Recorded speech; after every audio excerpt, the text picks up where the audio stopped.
Co-host, warm greetings. Same to you, brother. Good morning. And Good good morning morning. This to is all Perciality. all Reality people. Wit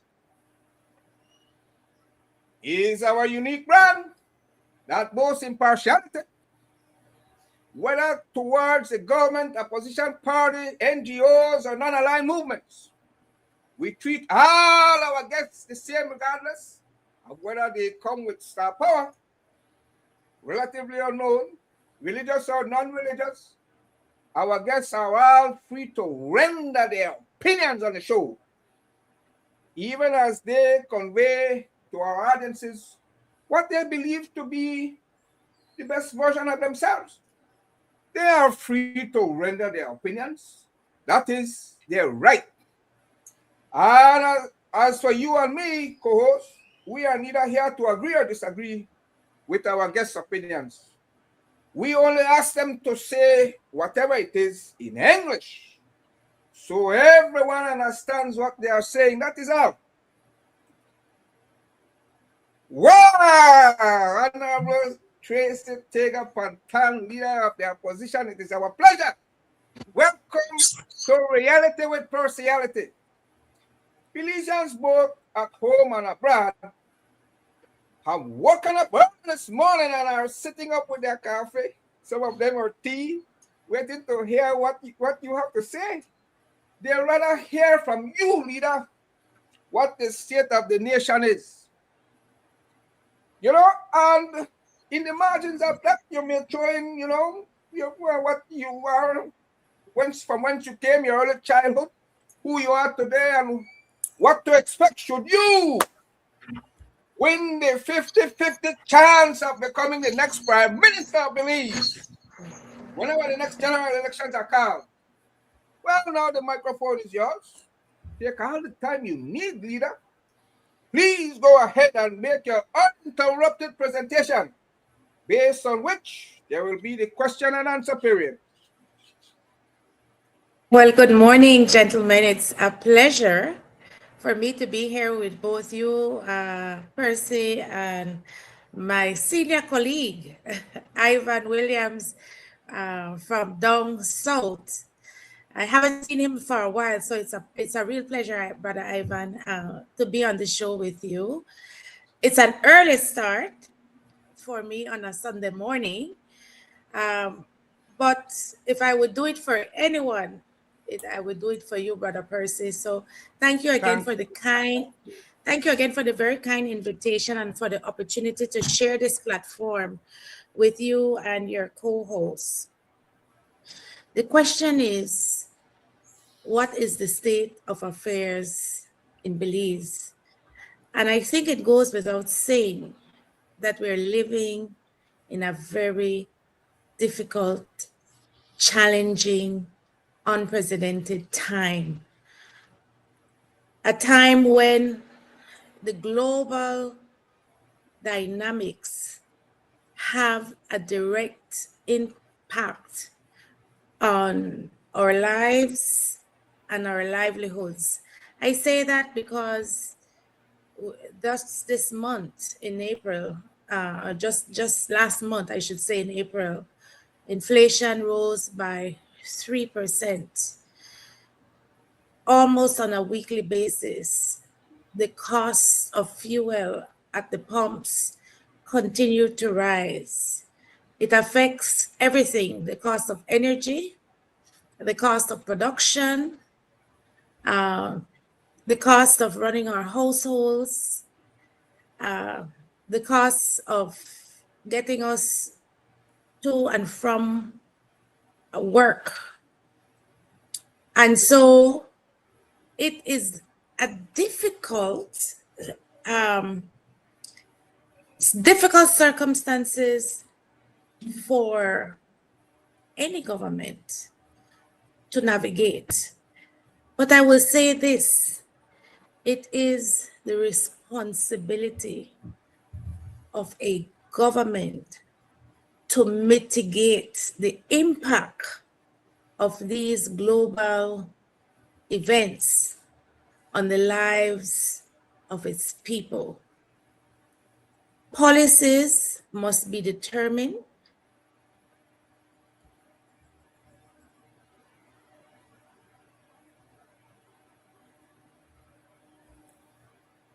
Volume, you come back. As I liken this situation to our experience in COVID. It was unprecedented. It was, the term the Prime Minister likes to use is imported.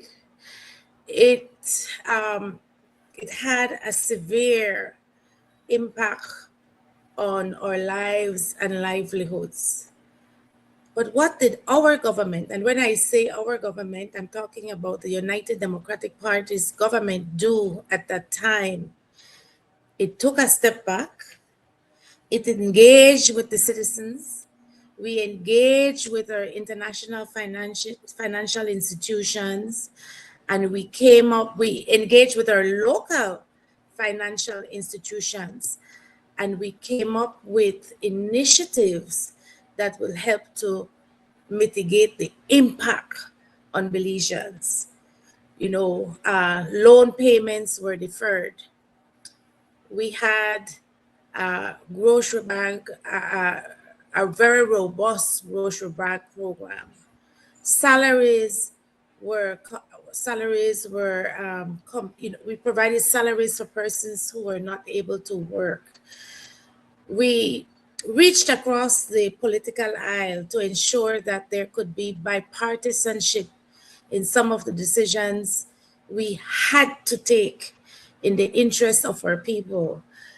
We went to our international partners and we reprioritized our loan commitments so that we could provide the kind of support that was required for families to survive the pandemic. And so I think in these times, we already have a precedent that has been established on what can be done and what can be done effectively should we be in that situation again. And in my mind, from my observation, certainly from the lived reality of many Belizeans, where we are with inflation and the cost of fuel is COVID 2.0. It is regrettable that the government, in its wisdom, say, well, it's imported, so we can't do anything. Our hands are tied. We have to learn to live, to make adjustments. I heard one CEO say, well, if you can't afford the fan, you plug it out. We are living in times when the climate change is affecting the weather patterns in our country. It is a callous, in my view, a callous response to a very difficult situation for many, many Belizeans. And then the question is, what will the opposition do? And I say, the opposition this government got a fresh mandate. It got an overwhelming mandate based on Plan Belize 2.0. It has now, a year and a few months into this mandate, and you're coming to the opposition to ask what would be your plan of action. Our responsibility as an opposition is to ensure that all those commitments and promises that government gave to the Belizean people in Plan Belize 2.0 is actually executed. We have said over and over, particularly where it relates to the crime and violence situation, which I think is a show all by itself, that we are prepared to sit at the table through a kind of bipartisan approach to ensure that we can bring our best minds to come up with the solutions that we need at this time. And the government has frowned at that. And to be fair to my predecessor, he lobbied almost at every House meeting for an opportunity for us to sit at the table with the government to try and source the solutions, to discuss the solutions, to agree on the policies and the approaches that are necessary when our country and our people are have to face these difficult situations. You know, doing a sweep and profiling our young men, or young Black men in particular, and locking them up for a month or 2 months or 3 months and bringing them back out with no solution, no change in environment, is a recipe for disaster. Because what do? We are almost criminalizing our very vulnerable populations as a solution to crime, and that is just a band-aid solution. We need to look at the root causes of crime and then try to address those. Just last week, the plug was pulled from 523 members and their families. Let's not forget, and their families, from a program that was intended to offer some relief to those who were trying to get back, as the PUP likes to say, on track, trying to reform their lives, trying to create an environment for themselves and their families where they can walk away from their former mistakes. And because the government did not have the kind of regular monitoring and evaluation of this program, because it did no audits, because it did no data analysis, because it did not measure impact of these programs, now you're pulling the plug. And now you're saying we have to revamp the program because there have been, the program has been abused, and that people are being paid who should not be being paid. We just learned that today. You just learned that when you took a month before. These are things that we should be monitoring regularly so that we can make the tweaks in the programs, so that we don't have to pull the plug on 523 people and their families and leave them without a solution. What do you think will happen when a young man can't feed his family, his child, his mother, his wife, when he cannot send them to school because a program that he was invited to be dependent on has suddenly been canceled without notice and without a transition plan? And so these are some of the things, Brother Percy and Brother Ivan, that I think we need to look at critically. And when we say we need to look at these issues critically, the government's response is we're politicizing these issues. No, it is the responsibility of the opposition to hold the administration to account, to listen to the issues and concerns that are affecting our families and our electorate, and also at the appropriate time, when we have completed that listening campaign, use the data and information we have collected to formulate policies. The time has come in our country where raw partisan politics does nothing to help us with the work of nation building. It's arduous work. It's hard work. It is work that requires us to sometimes to put our political differences aside in the interest of the people that we say, when we put our names on a ballot, we want to lead and we want to serve.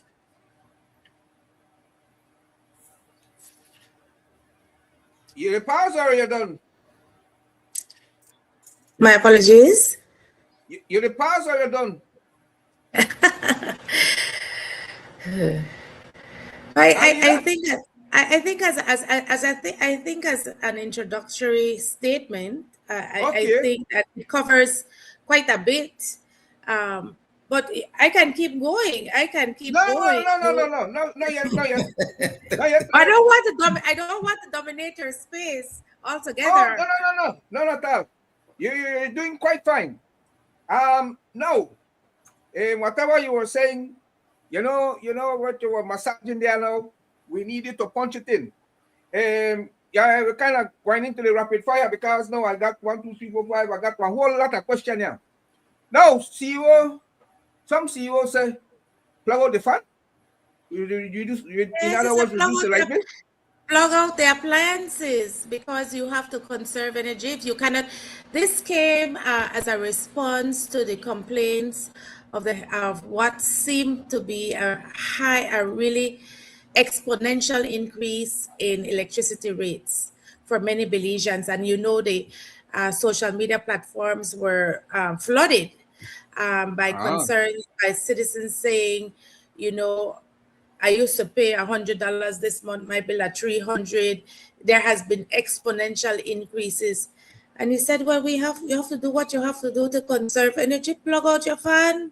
Ah. Plug out your Hmm. fan. And Okay. again, it speaks to Uh-huh. the kind of callous, very aloof approach taken Ah. by senior members of our Okay. government who we're paying Oh. to do a job, to say, you find the solution. You Ah. find the solution. Okay. You in other words said to be fair to your predecessor that shine with the tagbo. Yes. Uh, you okay? So no comment, no comment, Boshine. No, no. I have made a determination very early in my role as leader of this party that I will use my time, my energy, and my efforts not to look behind us, but to look ahead of us. There are a lot of issues that we are facing as a country and as a party, right? We are rebuilding and we're rebuilding. And Brother Ivan will know this very well. We're rebuilding from the ashes. And it takes quite a bit of effort and energy and time and resources to do that. And I prefer to spend my time looking at what we can do to rebuild the party rather than looking behind us of what could have been or could not or could not be. Mm-hmm. So locking up young men, you refer to the using the SOE to locking up young SOE, men. SOE is a crime prevention measure. That is Ah. what has happened. That the government has become so impotent and is so incompetent, in my Ah. view, Ah. on Ah. the issue that are facing our young Black men. We're so focused on what's happening um, at the bottom. We're not Mm-hmm. looking at the kind of corruption that Mm-hmm. plagues us at the top. But so we divert the attention to these young men who are struggling, who are disadvantaged for a number of reasons. And I agree, not all of these young men can be reformed or want to be reformed. And I think that the resources ought to be used for those who are serious about making a difference in their lives. I agree with that, and I agree there should be audits. And I agree if that there are abuses in the system, the abuses must be corrected. I agree with those things. There must be accountability and there must be transparency in how these programs are executed. Brother Ivan, I don't you I when I we were in I went with the National Assembly to Dangriga when we were discussing at the time, doing the consultations for the 13th Amendment Bill. And your daughter was in the audience, and she listened to the presentation made by the Leadership Intervention Unit, Mr. Andrew Dawson. And it was a very interesting conversation, a lot of very good information provided. And when we got to the question and answer period, Indira stood up and she said, this is a well-structured, well-designed program. And it would be good if such an initiative can go beyond Belize City, because we as young mothers,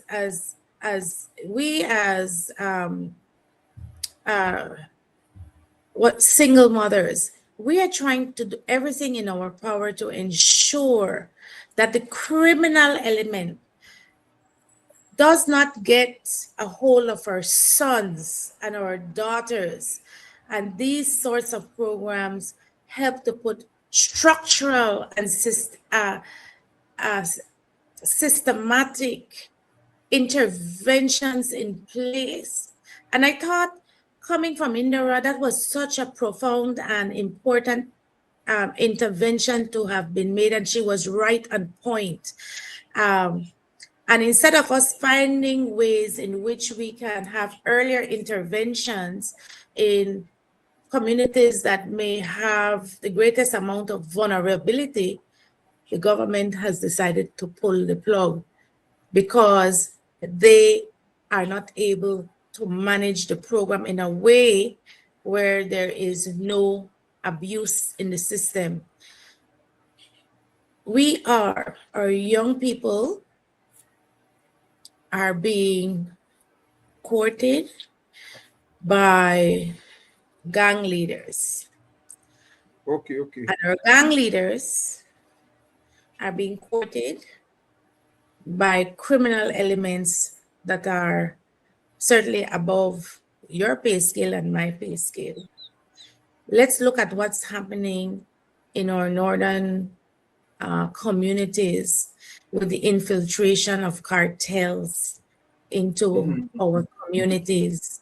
And there has been zero, as far as I know, response from the government on how we are going to deal with the with that criminal. No, let me finish. Let me finish the criminal element. So first we said the criminal element from across the border was only affecting the border communities.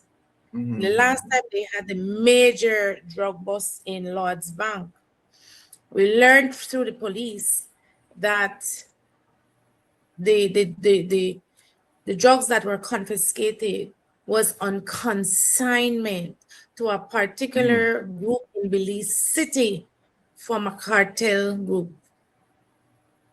How are we going to ensure that that kind of pressure, that kind of influence gets cut off so our young people don't fall prey to that? And for many of these young men, if you get a chance to speak with them, they don't want to be criminals. They are trying to survive. They want an opportunity that for whatever reason, their families couldn't give them, their communities couldn't give them. And they need to survive. And so many of them fall into gang activity, not that they would have made that choice ordinarily. And we don't have a response on how we are going to deal with, quote unquote, these white collar criminals. We look only at young men on the streets. Along that line, you wrote in your newsletter, in other words, corruption is entrenched. What would a PM Tracy Panton do differently with this corruption in high places? business. So let's look at what we know has happened. We have heard of cases where members of the executive have been called into question because of their behavior or because of particular activity. And what has this prime minister and his administration done? They have protected these individuals. We haven't seen any investigation meaningful to hold the persons to account who kidnapped Mr. Budna. Okay, they make going. Who they beat, they abused him, they kidnapped him, they handed him over to hostile territory, and no one is held to account. So the first way of addressing corruption is that when you say you have a zero tolerance policy, it means that zero tolerance policy affects everyone. It's afforded to everyone, not just to a select few. And where is the evidence? The evidence has now been lost, we understand. The tapes, the surveillance tapes on the surrounding government buildings have been removed, and no one can get their hands on these video evidence that should bring whoever was the direct perpetrator to account. When your DPP can stand on a public platform and say the file I was given was less than nothing. Okay. On the other side of that one, say that both the constitutional rights and freedoms. You wrote in your newsletter, constitutional rights and freedoms increasingly under threat. It's increasingly under threat. We see it every day. We see people being shaken down by the police, abused by the police, and you dare not say anything. The least you say, the quicker you can be released from the hands of the police. And I understand that our police officers or police men and women are under significant stress. And they're trying to execute their responsibilities to our communities with very little resources. They're trying, but we keep piling on the workload, increasing the workload, and not retooling our officers, training our officers to deal with some of the situations they're being asked to take on. And then we wonder why there's that level of abuse. Okay. What should have been done with the Budna matter regarding his constitutional rights and freedom? What should have been done? If Mr. Budna, and let's look at this case. Mr. Budna has been called all sorts of things. He's a pedophile. So if we knew this, Mr. Budna was incarcerated in Guatemala, and he escaped and he got home, and we did nothing about Mr. Budna. He lived amongst our Belizean society. We say he is a danger to young men. And if we have proof of that, we must pick him up. He should be afforded a right to be heard, a trial.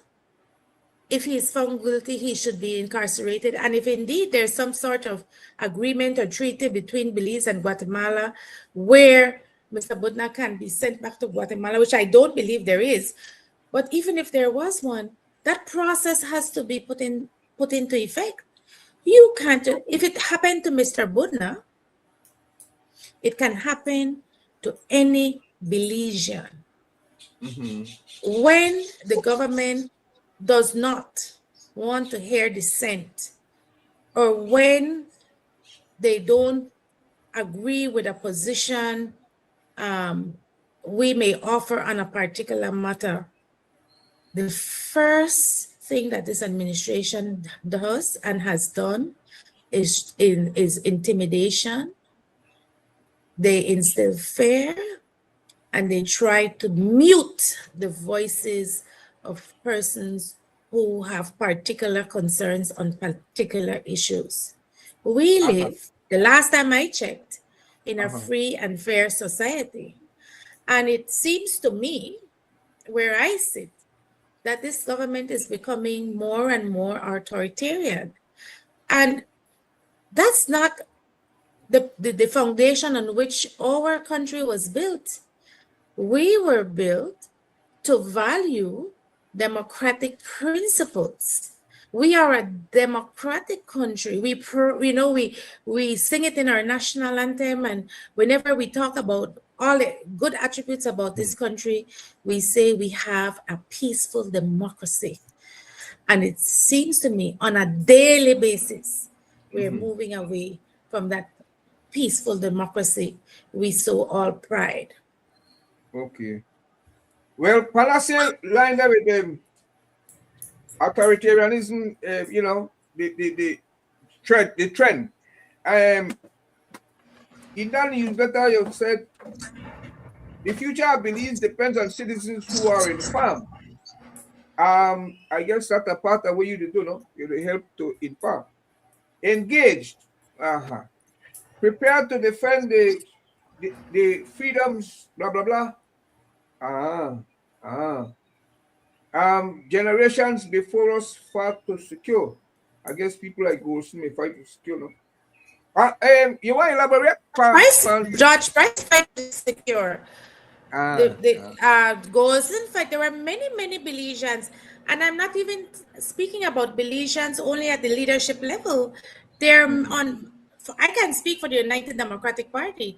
We are an institution that is 50 years old, and our institution exists because there are many people, who blood, sweat, and tears went into building the institution that we call the UDP, that we belong to. And so, yes, there are leaders who set the tone, but there are many Belizeans, both here at home and abroad. There are many Belizeans abroad who still want to contribute to Belize's democracy. I can give you a very simple example.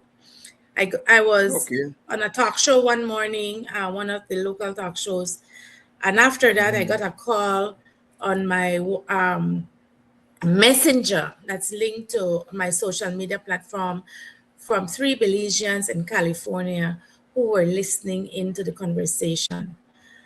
And they're struggling in California. They're working really hard. They've been away from home for a while, but they wanted to find a way in which they can support the United Democratic Party with donations of $50 each a month. It says to me that they're engaged and they're concerned that we must have a democracy, a robust democracy. We must have an opposition that can function. And they wanted to be a part of that process because they're living in the States because they have to live in the States. They went to look for economic opportunity abroad, but they still want to be a part of the solution for a country that values our democracy. That touched me deeply because to me that $50 it was as though they gave me $1,000 each because of the intention that came behind it. And we're all waiting. We have created a culture. We've created a culture of dependency in Belize. But we as ordinary Belizeans also have an opportunity to ensure that we help to nurture and to maintain a robust and healthy democracy by doing the little things. And so I was moved and very encouraged because even though They could have said we're living in the States and we don't have to care. They cared enough. And I'm sure that those 3 Belizeans that I spoke to that morning, sitting in a garage in Los Angeles, have family back home that they help to support by being in the US. All right. So We know the rapid we have fire. to, Huh? sorry? Yeah, go ahead. Go ahead. No, there's a space and a place for everyone, in my view, regardless of our political differences, religious differences, or cultural differences, to contribute to the well-being of this country. And we Yes. should be allowed that Yes. space. Before I go to co-host, because he may have some questions there. I have 2 quick ones here. One. Some you, in other words, said put political difference aside. Speak to the diehard UDPs regarding what you mean. Elaborate on that to them. Now, before you twist my words, because I don't want because to. what I said is there's some issues in this country that require bipartisan support.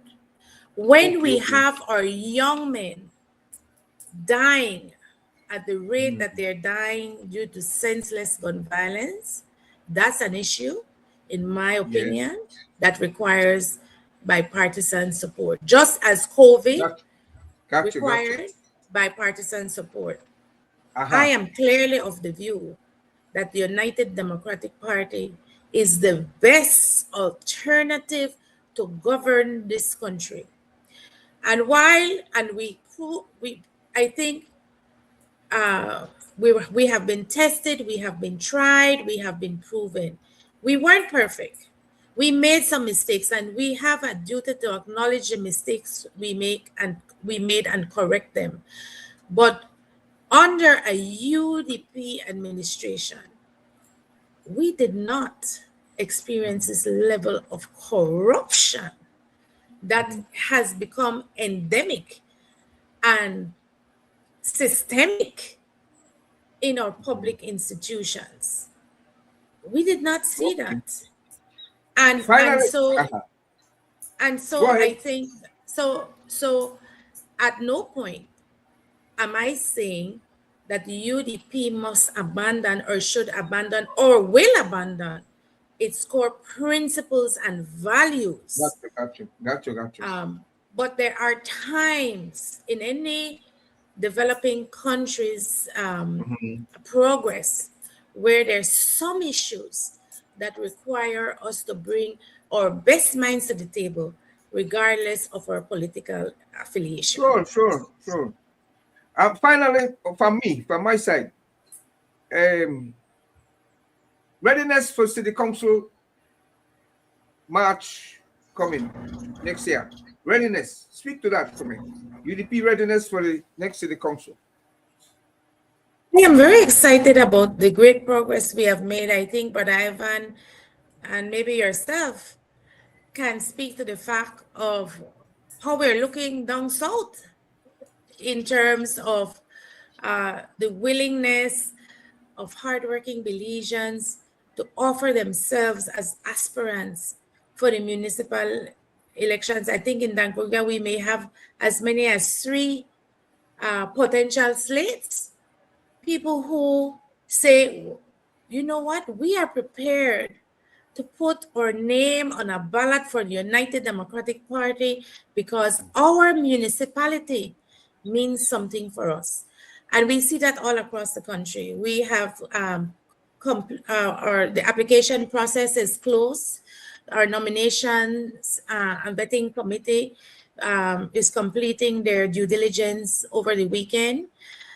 Sometime next week, our Central Executive Committee will get a chance to review the recommendations that are put forward by the nominations committee, and where we need to have conventions. And I believe Dangriga is one of those municipalities where we will have a convention. Conventions will be convened to ensure that we can put our best foot forward in the municipal elections. It is time for a change. the people in this country have had enough, and they have been quiet. And many of them say, when I challenge them, I say, but you don't say anything. Stand up with me. I want you to stand up on the issues. They are afraid because they don't want the government to take away to infringe on their jobs. They don't want the government to take away the scholarships that may be afforded to their children. They may have requested some help with housing, and if they say anything, that will not be provided for them. People are quiet, in my view, from a place of fear. Co-host? Yes, good morning, Honorable Tracy, LO, leader of the opposition, and party leader. Good morning, good morning. Good I morning, just Brother have Ivan. a few questions following up Sure. on my host. You liken the situation today with that of COVID, Yes. comparing it, and I believe you made reference to some social programs and other initiatives that needs to be done. I believe you're talking bipartisan too. Could you elaborate a little bit on that, given the situation today, comparing it with COVID? So you will know, Brother Ivan, that when COVID hit and we had to shut down our country, literally shut it down, um, to protect our citizens from mass casualties and deaths, we instituted social safety net. Well, when I say we, the United Democratic Party reached across the aisle. First of all, we there was that famous meeting with the Right Honorable Dean Barrow and the leader of the opposition at that time, John Briceño, standing together, shaking hands, and said, we commit to working together to find the solutions in this situation. It was a pivotal moment in our country, and I think it spoke to the fact that we had elevated the national discourse and the national response at a time of during the time of COVID. Eventually, the PUP abandoned the initiative to work together because they did not find it to be politically expedient, not because it was not working. But in any event, during that time, there were a number of things that were done to ensure that there's a safety social net program put in place so that those who were most vulnerable were not pushed to the margins of poverty. But with the fuel situation, the government's response is it's imported. Well, the last time I checked, COVID was also imported. COVID was not germinated in Belize. COVID was imported into Belize. And it was just like what is happening with fuel now, it was a global pandemic. But there was an attempt, a serious attempt, a well-coordinated attempt to ensure that we soften the blow, if you will, for those who would have been impacted by COVID. And I think we have that obligation now with the kind of inflationary rates that we have seen with fuel caused, indeed, by the situation in the Middle East. But nonetheless, we have an obligation as a government, and all governments, is to ensure that people can be cared for and can be and can continue to be able to provide for their families, put food on the table. It's that serious. There are some families in my constituency, if they have 1 meal a day, they have a lot. They're grappling with how to meet all the bills. They have to make critical decisions, Ivan, whether they pay the school fees or they want to pay the gas bill. They want to get the medical support or they put food on the table. How they want to pay the house rent? It's serious. And I don't hear of any programs being designed that will provide direct relief or direct impact to the families that need it the most. What did the Prime Minister say? I think he gave a 12-minute television interview, which is unusual for him.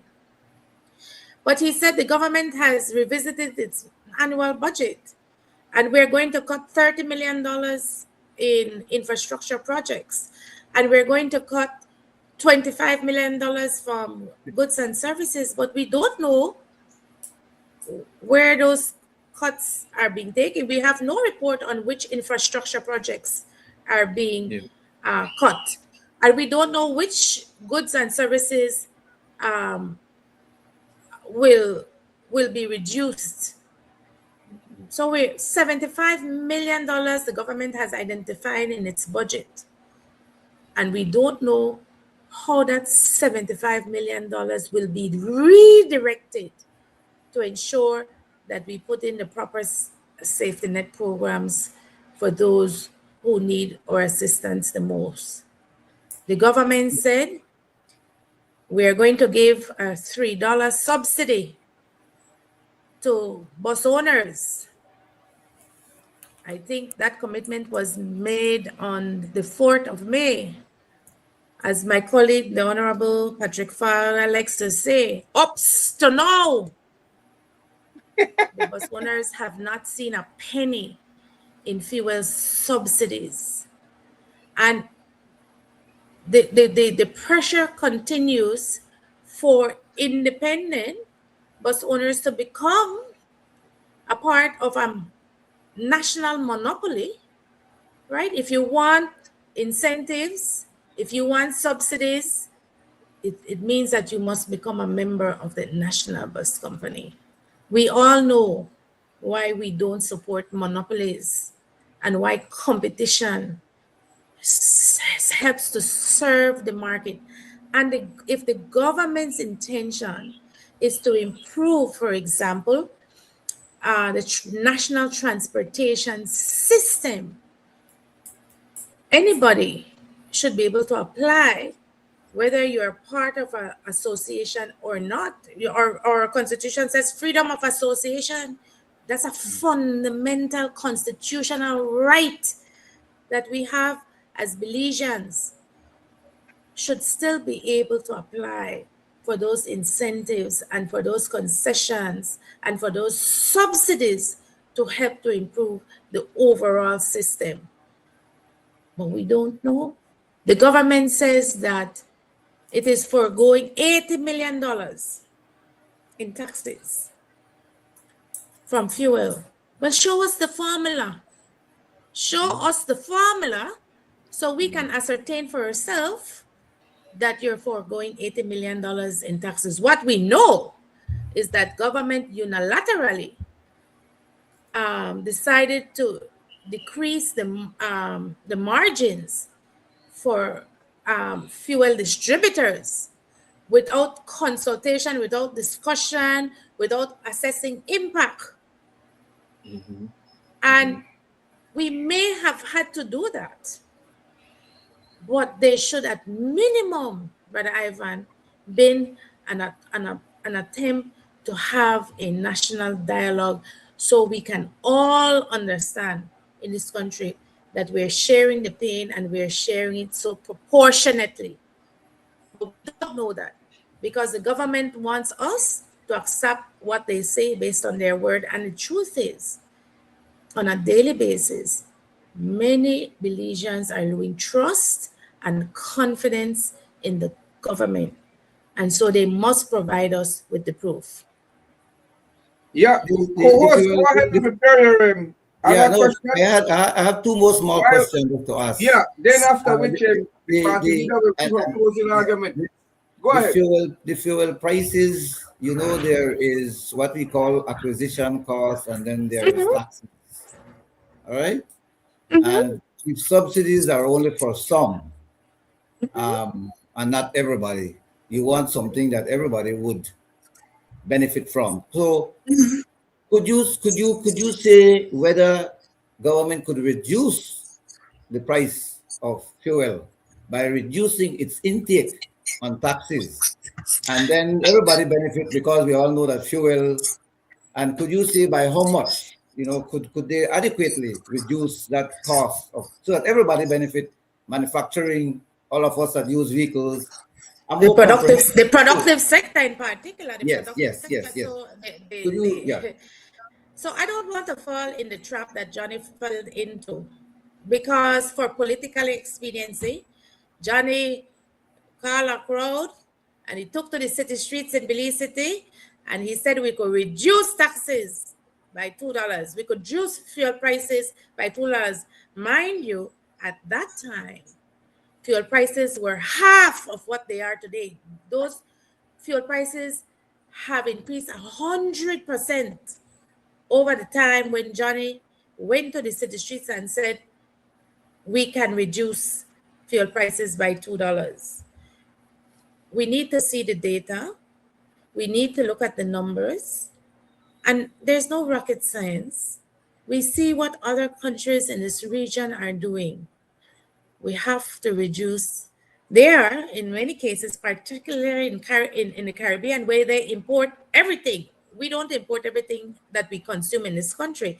But in most Caribbean islands, they import 100% of what they consume. They are still able to mitigate the cost of fuel by reducing their excise taxes. Can we do it? I believe we can. Let us look at the numbers together, and let us prioritize the programs and projects that as a government we are wish to implement at this time. We might can't build 3 bridges in Belize City in one lick. We might can't do major infrastructure work on 2 major highways all at the same time. We may need to push back some of these projects so that the government's resources can be used to ensure that we put in again this kind of social safety net initiatives that will ensure that everybody can get some relief, as you're saying. So government is saying, well, they can't reduce the taxes because they need the taxes to invest in the programs that the government has outlined in its budget. So maybe it's time for us to revisit the national budget and to look at what are the more critical infrastructure is important. The United Democratic Party was known to be the government of infrastructure, but there might need a time to reassess what projects are most critical and which projects may need to wait to be pushed down the pipeline so that we can indeed reduce the fuel in the taxes on the fuel so that they can be broad-based support for everyone, including entrepreneurs, including small farmers, including bus operators, taxi operators, bus transportation providers, water taxes, including members of the productive sector, because fuel, the cost of fuel, the cost of energy, and BEL will tell you this, is the highest cost of input. So what has BL done? And what did the PUC agree for BL to do? That there's no set increase in electricity rates. We have a floating increase. So if in 1 month, your cost of acquisition of power goes up, your rate of increase could go up. So there's no predictability in our system, particularly for the productive sector. There's no, you don't know from month to month to month what you can anticipate your electricity costs, your energy costs, your fuel costs to be. I don't know of any progressive society or any stable country that operates from that premise. Co-host, I will ask you. One more last question has to do with the crime. Yeah, but it has to be a rapid fire. It has to Yes, be. just Okay. just crime. And I think the program you spoke about was the LIU apprenticeship program, right? That they cut. Correct. And I just wanted to see if you could elaborate on what policies and programs. And by the way, is the opposition on the Crime Control Council? No, we're not. We don't have a seat on the Crime Control Council. There are programs like the LIU that we had in place prior under the United Democratic Party's administration, and it worked because the program, as it was envisioned, helps to build skill sets so that and then we connect those skill sets with real opportunities in the private sector so that the individuals don't become dependent necessarily on the program itself, but the program should be used, in my opinion, as a springboard for skill sets to be provided to those who really want to make a difference in their lives for themselves and their families. Okay. I'll yield to you, Mr. Percy. This is the last question, and then we go to your closing argument. It's regarding foreign policy. It's a two-part question. Does the Belizean diaspora and Belizeans at home deserve a blow-by-blow accounting regarding the Belize-Guatemala dispute at the ICJ in The Hague? And part B, what can you tell us about the progress of the case? Belize does have, the opposition does have a representative on the team, on the commission that is providing support and oversight as that case proceeds. Our former chairman of the United Democratic Party, Mr. Michael Perry, is our representative on that commission. It is the most important foreign policy issue that this country is dealing with or should be dealing with. And what we do know is that an extension was provided when Honduras decided to join the case based on the situation in the SARS tool. And that arguments have been heard, and now we are waiting for a judgment to be made as it relates to Honduras's involvement. But we get that information as the United Democratic Party through our representative. And I think that the government has an obligation from time to time to come to the Belizean people through whatever platform to provide us updates as to the progress of the case and to certainly the next steps of the case. Because as I said before, it is the most important foreign policy issue that this country is addressing and will continue to address until the conclusion of the case is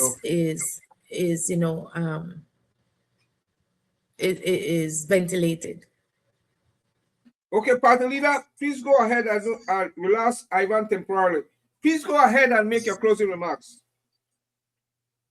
I want to say that the Belize that we aspire for, the Belize that we hope for, the Belize that we dream for, the Belize that we work for is possible. It means that there must be a particular discipline, a particular work ethic, a particular open-mindedness to engage our citizenry.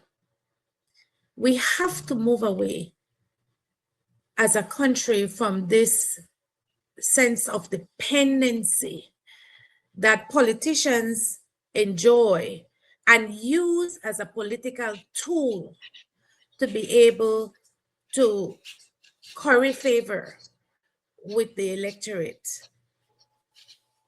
We in this country have a proud history. We have wealth untold. We have